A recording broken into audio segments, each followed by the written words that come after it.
Halo semuanya, kali ini kita akan membahas mengenai analisis grand strategi. Yuk disimak. Nah, apa sih yang dimaksud dengan grand strategi?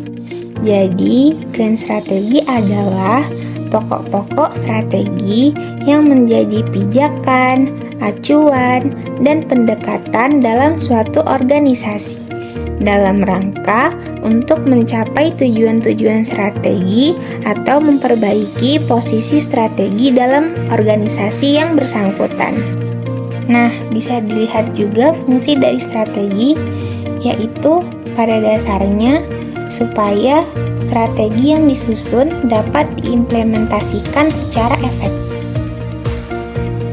Jenis strategis menurut Gilbert 1995. Strategi dapat dibagi menjadi 3 jenis. Yang pertama adalah strategi pada tingkat perusahaan, corporate level strategi. Kedua, strategi pada tingkat bisnis, business level strategi. Dan yang ketiga yaitu strategi pada tingkat fungsional, functional level strategi. Ada 3 jenis strategi, yaitu yang pertama strategi tingkat perusahaan, yang kedua strategi tingkat bisnis, dan yang ketiga ada strategi tingkat fungsional. Berikut di samping ini dijelaskan penggambaran bagaimana strategi perusahaan dibedakan jenisnya berdasarkan tingkatannya. Yang pertama, yang paling atas ada multi-business corporation. Strategi ini berada pada tingkat perusahaan. Yang kedua, ada 3 jenis strategi business unit. Strategi ini berada pada tingkat bisnis.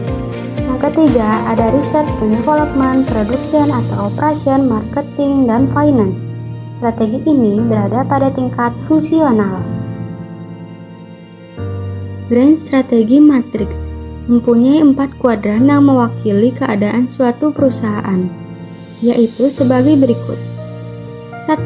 Kuadran 1 untuk unit bisnis yang berada dalam kuadran ini lebih berkonsentrasi berkelanjutan pada pasar yang saat ini dimasuki. 2.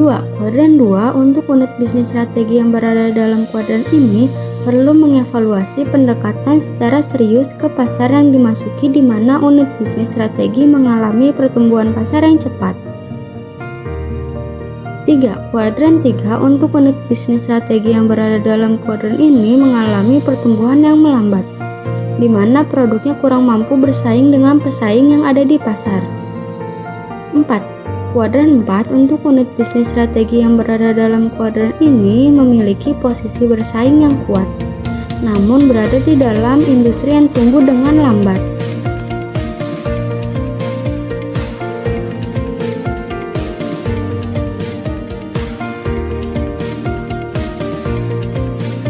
Selanjutnya terdapat beberapa strategi Indofood.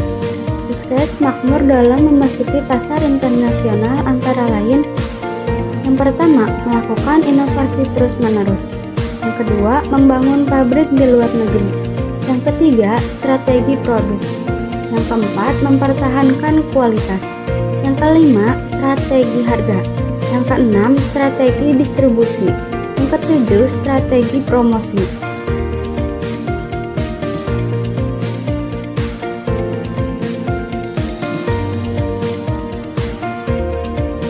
Baik, teman-teman, itu saja yang bisa kami sampaikan. Semoga bermanfaat. Terima kasih.